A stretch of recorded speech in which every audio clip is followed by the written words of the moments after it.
Hi friends, welcome back to our channel who am I. My name is Priya और आज मैं आपसे बहुत ही ज़्यादा इम्पॉर्टेंट टॉपिक के ऊपर बात करने वाली हूँ और आपको करके दिखाने वाली हूँ, जैसे कि वैक्सीन और रोल ऑन वैक्सीन। बहुत सारे जन मुझे क्वेश्चन पूछते हैं कि वैक्सीन में क्या डिफरेंस है, रोल ऑन वैक्सीन में क्या डिफरेंस है, role on vaccine hard skin के ऊपर होता है या नहीं, सॉफ्ट स्किन के ऊपर होता है या नहीं, soft skin mean sensitive skin के ऊपर होता है या नहीं, अंडर आर्म्स के ऊपर होता है या नहीं, फेस के ऊपर होता है या नहीं, और वैक्सीन क्यों ना करवाएं, उसमें मेस होता है क्या, रोल ऑन वैक्सीन का कॉस्टिंग क्या होता है, वो कहाँ से मिलता है, वैक्सीन हमें कौन सी स्किन के ऊपर करना चाहिए, कौन सा वैक्सीन सबसे ज़्यादा अच्छा रहता है। बहुत सारे क्वेश्चन रहते हैं। मैं ज़्यादातर आज सबके क्वेश्चन के आंसर देने की कोशिश करूँगी और वैक्सीन और रोल ऑन वैक्सीन दोनों मैं अपने हाथों के ऊपर करके दिखाऊंगी। एक हाथों के ऊपर मैं वैक्सीन जो सेंसिटिव स्किन के लिए होता है, जो हनी वैक्सीन होता है, वो मैं करके दिखाने वाली हूँ, और एक हाथों में मैं रोल ऑन वैक्सीन करके दिखाने वाली हूँ, जो एलोवेरा कार्टेज वाला वैक्सीन है वो वाला यूज़ करके दिखाने वाली हूँ। उसमें क्या डिफरेंस रहता है, दोनों में कौन सा ट्रॉली प्रिपरेशन होता है, दोनों में कौन सी आपको चीज़ें लेनी चाहिए, कौन सी चीज़ें ज़रूरी है, कैसे सेटअप रहता है, वो सब बताऊँगी। तो चलिए वीडियो को और बड़ा ना करते हुए वीडियो को स्टार्ट करते हैं। और हाँ, वीडियो को बिल्कुल भी स्किप मत करना, वीडियो स्टार्ट टू एंड तक देखना। वीडियो पसंद आए तो लाइक ज़रूर कर देना, सब्सक्राइब जरूर कर देना। तो चलिए वीडियो को स्टार्ट करते हैं।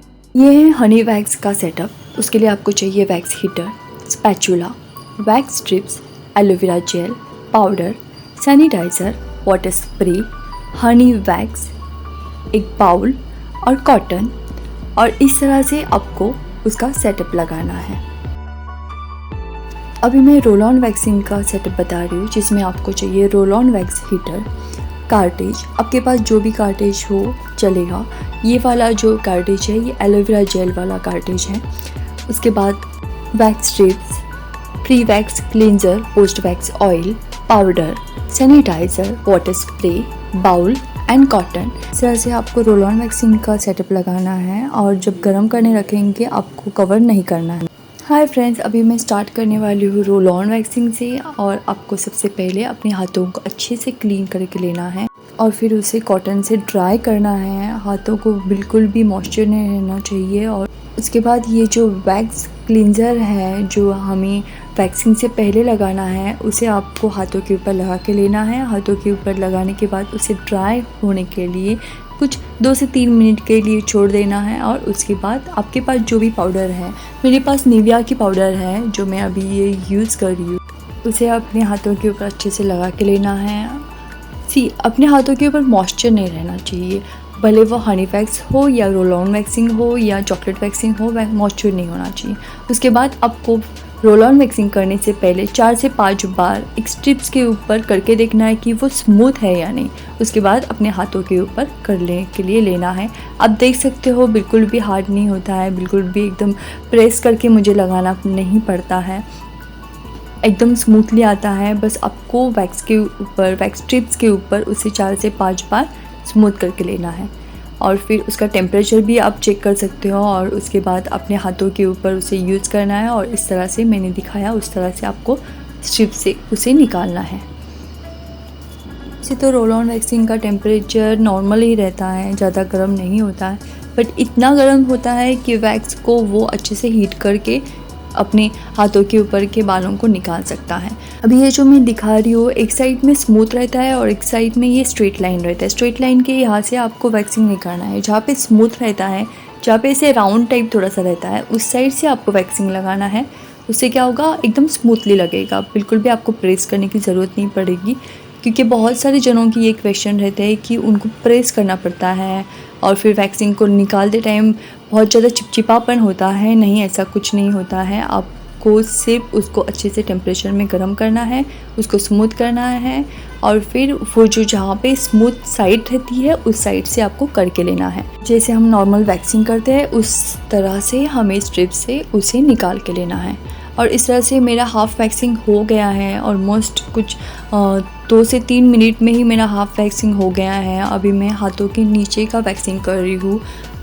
मैं पूरा का पूरा हैंड को कवर अप कर रही हूँ, आप देख सकते हो। लेकिन आप नए नए कर रहे हो तो आपको पार्ट वाइज करना चाहिए। जिस तरह से मैंने बहुत सारे वैक्सिंग के वीडियोस में बताया है, आप मेरे वीडियोस देख सकते हो, वैसे पार्ट वाइज करना चाहिए। कि पार्ट वाइज करने से आपको क्या होगा, एक टाइम पे ही वैक्सिंग अच्छे से निकल जाएगी। आपको 2 से 3 बार करने की ज़रूरत नहीं पड़ेगी। आपको एक बार आदत होती है, उसके बाद फिर कोई प्रॉब्लम नहीं है। आपको पता है कभी किस साइड से निकालना है, कितना आपको उसमें प्रेस करके निकालना है, फिर कोई प्रॉब्लम नहीं है। लेकिन नए नए कर रहे हो तो थोड़ा छोटे छोटे स्मॉल पैचेस लेके आपको वैक्सिंग करना चाहिए।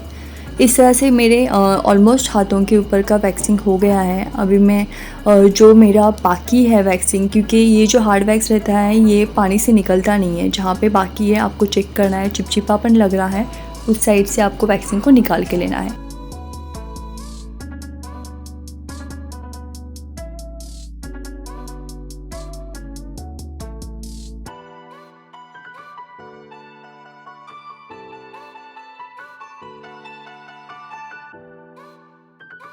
इस तरह से मेरा रोल ऑन वैक्सिंग एक हाथों के ऊपर करके हो गया है। अभी मैं आपको दूसरे हाथों के ऊपर हनी वैक्सिंग करके दिखाने वाली हूँ। अभी मैं ये पाउडर क्यों लगा रही हूँ, क्योंकि मुझे ऑयल लगाना चाहिए, लेकिन मैं पाउडर इसलिए लगा रही हूँ जो चिपचिपापन रहता है तो वो दूर करने के लिए, और वो इरिटेट ना करें हमें, इसलिए मैं उसके ऊपर पाउडर लगा रही हूँ। क्योंकि ऑयल लगाऊंगी तो मुझे दूसरे हाथों के ऊपर वैक्सिंग करने के लिए थोड़ा प्रॉब्लम हो सकता है।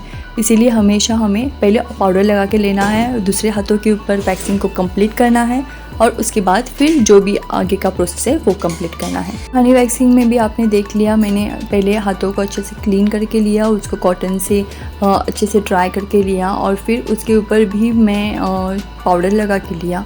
अभी ये क्या कर रही हूँ मैं, हनी वैक्सिंग हमेशा उसका टेम्परेचर थोड़ा बहुत गर्म रहता है, तो आपको उसे चेक करना है उसका हीट कितना है, वो क्लाइंट को लगे ना या अपने आप को भी लगे ना, और फिर उसके बाद हमें हनी वैक्सिंग करने को लेना है। इस तरह से मैंने वैक्सिंग को लगा के तो लिया, उसके बाद मैं वैक्स स्ट्रिप से उसे निकाल रही हूँ। जहाँ पे डॉट डॉट रहता है हमेशा उस साइड से वैक्स को निकालना चाहिए। वैक्स स्ट्रिप्स को देखेंगे तब आपको दोनों साइड डॉट डॉट रहेगा, लेकिन एक साइड में थोड़ा ज़्यादा उसमें डॉट डॉट रहेगा, एकदम ज़्यादा खुरखुरापन लगेगा, उस साइड से हमें वैक्स को निकालना है। जिस तरह से मैंने दिखाया उस तरह से आप हाथों के ऊपर अगर वैक्स को निकालेंगे तो बहुत जल्दी से और अच्छे से क्लीनली वैक्सिंग को कर सकते हो। और जैसे कि आप देख रहे हो मैं हर वक्त उसे टेम्परेचर गर्म है या नहीं वो चेक कर रही हूँ, और उसके बाद मैं हनी वैक्सिंग को कर रही हूँ। हनी वैक्सिंग तो वैसे भी बहुत पहले से ही चलता आ रहा है, बहुत ही ज़्यादा लोग उसे पहले यूज़ करते थे, और अभी थोड़ा सा हनी वैक्सिंग का ट्रेंड कम हो गया है, क्योंकि अभी बाज़ार में इतना ज़्यादा, मार्केट में इतने ज़्यादा वैक्सिंग आ गया है, और अच्छे वैक्सिंग है, ऐसे भी नहीं है कि कुछ बुरा है वैक्सिंग में, कुछ प्रॉब्लम है, अच्छे वैक्सिंग है, ऐसे कुछ नहीं है। बस हनी वैक्स में क्या होता है, आपको 90% AC लगता है, या फिर फ़ैन जो बहुत ज़्यादा फास्ट रखता है, गर्मी में वैक्सिंग करने के लिए बहुत ज़्यादा प्रॉब्लम होता है, इसीलिए हनी वैक्सिंग में बहुत ज़्यादा कम प्रीफर करती हूँ। बट सेंसिटिव स्किन है तो फिर हनी वैक्स तो करना ही पड़ता है, हनी वैक्सिंग आपको करना है, और सेंसिटिव स्किन है और AC नहीं है तो आपको क्या करना है, हमेशा हमारे पास जो स्प्रे बॉटल रहती है वो ठंडी बॉटल रखना चाहिए एकदम। मतलब मीन्स मैं तो क्या करती हूँ वो ना फ्रीजर में रखती हूँ, और जब क्लाइंट के पास जाने का रहता है उस टाइम पे वो जो बॉटल रहती है वो लेती हूँ, और सीधा उसी से ही क्लाइंट के हाथों के ऊपर उसे क्लीन करके लेती हूँ। उससे क्या होता है, क्लाइंट का जो हाथों का टेम्परेचर रहता है वो थोड़ा सा ठंडा होता है, उस वजह से मॉइस्चर थोड़ा कम पकड़ता है, और हनी वैक्सिंग करने के लिए बहुत ईजी पड़ता है। अभी हमें वैक्सिंग का ऑर्डर आ ही गया है और हनी वैक्सिंग करना ही है, या हमारे घर पे भी हनी वैक्सिंग ही है, तो हमें कुछ तो करना ही है ना, क्लाइंट्स को ऐसे ही तो नहीं छोड़ सकते। तो उसके लिए हमें हमेशा ठंडा बॉटल रखना चाहिए या ठंडा पानी रखना चाहिए, नहीं है तो क्लाइंट को पूछना चाहिए कुछ ठंडा पानी हो, या हाथों को अच्छे से क्लाइंट को क्लीन करके लेना चाहिए, क्योंकि हाथों को मॉइस्चराइज़र या कोई क्रीम नहीं लगी होनी चाहिए। उसके बाद फिर उस तरह से आपको हनी वैक्सिंग करना है। अभी मेरा हाथों के ऊपर का वैक्सिंग हो गया है, अभी आप देख सकते हो मैंने उसे चेक करके लिया, और यहाँ पे मेरे बाल बाकी है तो मैंने उसके ऊपर पाउडर लगा के लिया और फिर उसके ऊपर वैक्स लगा रही हूँ। क्योंकि ऐसे ही आपको वैक्सीन को नहीं लगाना है, वहाँ पे आपको पहले हमेशा पाउडर लगाना है या फिर पानी से आप थोड़ा सा क्लीन करके लो, उसके बाद पाउडर लगाओ और फिर वैक्सीन लगाओ, कोई प्रॉब्लम नहीं। लेकिन वैक्सीन से पहले आपको पाउडर तो ज़रूर लगाना है। और इस तरह से मेरा हनी वैक्सिंग भी हो गया है। अभी मैं क्या करूँगी, जहाँ पे मैंने हनी वैक्सिंग किया है वो हाथ को मैं पहले वाटर स्प्रे से अच्छे से क्लीन करके लूँगी, क्योंकि जो हनी वैक्सिंग रहता है वो एकदम मीठा रहता है, उसको पानी से वो इजीली निकलता है। और उसके बाद उसके ऊपर मैं एलोवेरा जेल लगा रही हूँ। एलोवेरा जेल से क्या होता है, हमारे स्किन को ठंडापन मिलता है, जो भी कुछ प्रॉब्लम रैशेस रहती है, रेडनेस रहती है, वो क्लीन होती है। और फिर दूसरे हाथों के ऊपर मैंने ऑयल लगाया और इस तरह से मेरा वैक्सिंग कंप्लीट। हाय फ्रेंड्स, तो आपने देख लिया कि मैंने एक हाथों में करके दिखाया रोल ऑन वैक्सिंग और एक हाथों में करके दिखाया हनी वैक्सिंग, जो सेंसिटिव स्किन के लिए होता है। रोल ऑन वैक्सिंग वैसे भी ऑल स्किन के लिए होता है, बट सेंसिटिव स्किन के लिए नहीं होता है। उससे क्या हो सकता है, आपके स्किन में पील हो सकता है, स्किन में रैशेस हो सकती है, क्योंकि वो हार्ड वैक्स होता है। ज़्यादातर वो सेंसिटिव स्किन के लिए काम नहीं करता है। अगर सबको काम कर रहा है तो अच्छी बात है, बट आप सेंसिटिव स्किन से थोड़ा सा रोल ऑन वैक्सिंग को दूरी रखें। अदरवाइज रोल ऑन वैक्सिंग मुझे लगता है अदर वैक्सिंग से सबसे ज़्यादा बेस्ट है, क्योंकि उसमें मेस नहीं होता। आपने देख ही लिया होगा हनी वैक्सिंग में क्या डिफरेंस है। मैंने हनी वैक्सिंग में सिर्फ पानी से पहले अपने हाथों को क्लीन करके लिया, उसके बाद फिर पाउडर लगाया और उसके बाद वैक्सिंग मैं वैक्स करने लग गई। लेकिन मुझे बार बार स्पैचुला लेना पड़ रहा था, बार बार झुकना पड़ रहा था, बार बार वापस उठाना पड़ रहा था, उसको फूंक करके ठंडा करना पड़ रहा था, उसका पैच टेस्ट करना पड़ रहा था कि वो बराबर है या नहीं। क्लाइंट के ऊपर अगर कर रहे हैं तो फिर तो मुझे 3 बार पैच टेस्ट करना पड़ता है, एक यहाँ पे, एक यहाँ पे और एक हाथों के ऊपर 3 बार मुझे पैच टेस्ट करना पड़ता है। वो ठंडा है कि नहीं, वो गर्म है कि नहीं। ज़्यादातर हनी वैक्सिंग का क्या होता है, उसका कॉस्टिंग थोड़ा सा कम रहता है, इस वजह से बहुत सारे जन हनी वैक्सिंग प्रीफर करते हैं, जिनकी हार्ड स्किन होती है, जिनके बालों की ग्रोथ ज़्यादा होती है, उन लोग भी। लेकिन मुझे ऐसा फील होता है कि उन्हें हनी वैक्सिंग नहीं करना चाहिए, क्योंकि उनकी ग्रोथ ऑलरेडी ज़्यादा है। और आपने देख लिया होगा, मैं एक साइड में 2 बार मुझे करना पड़ा, कोई कोई जगह पे 2 बार 3 बार करना पड़ रहा है, क्योंकि हनी वैक्सिंग हार्ड स्किन के लिए बालों को निकालने के लिए बहुत कम वो काम करता है। वैसे तो आप करेंगे, सबसे पहले से तो हनी वैक्सिंग ही चलते आ रहा है, लेकिन अभी बाज़ार में मिल रहा है चॉकलेट वैक्सिंग है, रोल ऑन वैक्सिंग है, रिका वैक्सिंग है, बहुत सारे वैक्सिंग है जो आप कर सकते हैं, पील ऑफ वैक्सिंग है जो आप कर सकते हैं। तो फिर हनी वैक्सिंग हार्ड स्किन के लिए क्यों? हार्ड स्किन मतलब क्या होता है, जिनकी ग्रोथ ज़्यादा होती है, उनको कोई भी वैक्स चलता है। उनके हाथों के ऊपर अगर वैक्सिंग करते हैं, आपको कैसे पता चलता है आपकी स्किन हार्ड स्किन है या सेंसिटिव स्किन है? अगर आप वैक्सिंग को लगाते हैं, कोई जन नए नए करें तो पैच टेस्ट ज़रूर करना चाहिए। पैच टेस्ट कैसे करना चाहिए, आपको वैक्सिंग को लगा के रखना चाहिए और फिर उसके बाद निकालेंगे, उसके बाद कुछ 10 to 15 मिनट्स का वेट करना चाहिए। उसके बाद अगर उसके ऊपर बबल्स आए, मतलब वो थोड़ी बहुत सेंसिटिव स्किन है, उनके ऊपर ज़्यादातर हनी वैक्सिंग ही करना चाहिए। लेकिन अगर वो हार्ड स्किन है, उसके ऊपर कुछ प्रॉब्लम नहीं होता है, कि वैसे तो अभी मेरी हार्ड स्किन है, लेकिन मेरे ऊपर भी बबल्स आते हैं, ऐसा नहीं है नहीं आते। एक टाइम के बाद थोड़ा कम होना चालू होता है। लेकिन अगर ग्रोथ ज़्यादा है तो मुझे ऐसा फील होता है कि उनको हार्ड वैक्सिंग, जैसे कि चॉकलेट वैक्सिंग है, बहुत सारे वाइट चॉकलेट है, रिका वैक्सिंग है एंड रोल ऑन वैक्सिंग सबसे बेस्ट है, जो कम टाइम पे, कम मेस पे, कुछ भी उसमें नहीं है, सिर्फ रोल ऑन वैक्सिंग गरम हीटर करना है, लगाना है, वैक्स स्ट्रिप से निकालना है, कुछ भी नहीं। मुझे ज़्यादा से ज़्यादा 5 to 7 मिनट्स लग गया रहेगा गरम होने के लिए, जैसे 10 मिनट्स लगा रहेगा, उसके ऊपर मुझे टाइम नहीं लगा। लेकिन वही हनी वैक्सिंग में मुझे उसका टेम्परेचर बार बार चेक करना पड़ रहा था, वो बार बार वापस हर एक टाइम पे उसको फूंक मार के उसको ठंडा करना पड़ रहा था। तो ये बहुत डिफरेंस है। चॉकलेट वैक्सिंग में भी वही है।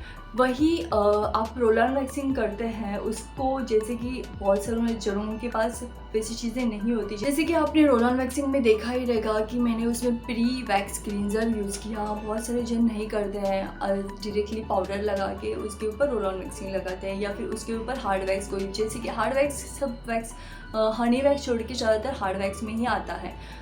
तो हार्ड वैक्स लगाते हैं, उससे आपके स्किन में प्रॉब्लम होता है, उससे आपकी स्किन पील होती है, रैशेस आते हैं, रेडनेस आती है। तो उस वजह से आपको प्री वैक्स क्लींजर, आप अगर घर पे खुद से कर रहे हैं तो सिर्फ 2 चीज़ें लेनी है। प्री वैक्स क्लींजर, ऑयल तो आपके पास रहेगा ही, कोई भी ऑयल पाउडर, ये सब बेसिक चीज़ें हैं, ये आपके पास होनी चाहिए। हनी वैक्सिंग में तो आपको सिर्फ पानी से उसको क्लीन करके लेना है, वैक्सिंग को लगाना है और फिर उसके ऊपर एलोवेरा जेल लगाना है, दैट्स इट, और कुछ भी नहीं। उसके बाद वैक्सिंग करने के बाद आपको क्या करना चाहिए, वैक्सिंग करने के बाद आपको एक नॉर्मल, किसी किसी को ना चिपचिपापन अच्छा नहीं लगता, तो सिर्फ एक नॉर्मल वार्म वाटर, एकदम ज़्यादा गर्म नहीं, एकदम ज़्यादा ठंडा नहीं, एकदम गुनगुना सा पानी रहता है, उससे आप चाहिए तो क्लीन कर, लेकिन कम से कम आधा घंटे का थोड़ा वेट कर लो। हमने जो जेल लगाया है, जो ऑयल लगाया है, उसको ज़रा अपनी स्किन में ऑब्जर्व होने दो, उसको ज़रा सेट होने दो। उसके बाद आप चाहिए तो पानी से, सिर्फ पानी से, आपको कोई साबुन यूज़ नहीं करना है, कोई लोशन यूज़ नहीं करना है। आप चाहिए तो 24 आवर्स, 12 आवर्स के बाद भी आप, जैसे कि आज करें, कल आप कोई भी साबुन या कुछ भी आप हाथों के ऊपर यूज़ कर सकते हैं। यही है सब। ज़्यादातर सबके क्वेश्चन के आंसर मिल ही गए रहेंगे, और फिर भी आपको कोई भी क्वेश्चन रहेगा, अरे हाँ, और एक जन का क्वेश्चन है कि आपको रोल ऑन वैक्सीन कहाँ से ख़रीदना चाहिए। तो मैंने बहुत सारे इसमें बोला भी है, आपको कोई भी आप वैक्सीन खरीदते हो, अच्छी क्वालिटी, अच्छा कंपनी जैसे कि वैक्सो है, तो ज़्यादातर बायोसॉफ्ट और वैक्सो कंपनी ही चल रही है, तो ये दोनों कंपनी अच्छी है, इन दोनों का रिज़ल्ट अच्छा है। आप वो साइट से, प्रॉपर साइट से ऑर्डर करें, कोई भी अदर साइट से, मैं उनका नाम नहीं लूँगी, अदर साइट से ऑर्डर करने से अच्छा ऑफिशियल साइट, आप नेट पे सर्च मारोगे बायोसॉफ्ट का ऑफिशियल साइट या वैक्सो का ऑफिशियल साइट, उनके पास कार्टेज भी मिलता है, उनके पास pre wax gel, post wax oil, सब कुछ मिलता है, उनके पास से आप ले सकते हो जो भी चीज़ें आपको चाहिए। और लेकिन आपको वो सब चीज़ें ओरिजिनल मिलेगी, ज़्यादा डिफरेंस नहीं रहता है। अभी कुछ तो 1000 रुपीज़ का बायोसॉफ्ट का हीटर मिल रहा है, और वैक्सो का भी कुछ 1100 या 1200 का ही है, ऐसा कुछ डिफरेंस नहीं है। आप अगर लोकल लेंगे तो वो भी 500-600 का ही मिलता है, लेकिन वो बिल्कुल भी अच्छा नहीं होता है हमारे स्किन के लिए, वो गर्म होने के लिए बहुत ज़्यादा टाइम लेता है, और वो अच्छा नहीं होता है, वो अलग से। तो उतने पैसे वेस्ट करने से अच्छा थोड़ा अच्छी चीज़ें लो। तो यही मेरा आज का टॉपिक है। होप सो आपके सारे डाउट क्लियर हो रहे रहेंगे। फिर भी आपको कोई भी क्वेश्चन रहेगा आप मुझे पूछ सकते हो, और आपको वीडियो कैसे लगा मुझे ज़रूर कमेंट्स के द्वारा बताना। प्लीज़, आप नए आए हो, मेरे वीडियोस तो देख रहे हो लेकिन सब्सक्राइब नहीं कर रहे हो यार, सब्सक्राइब करके मुझे सपोर्ट करो, और मैं ऐसे नए नए वीडियोस आपके साथ शेयर करूँगी। मेरा जो भी नॉलेज है, मैं जो सीख रही हूँ, जो भी मैं सीखी हूँ, वो सब शेयर करूँगी। तो चलिए मिलते हैं अनदर वीडियो में बहुत सारी कुछ के साथ। बाय।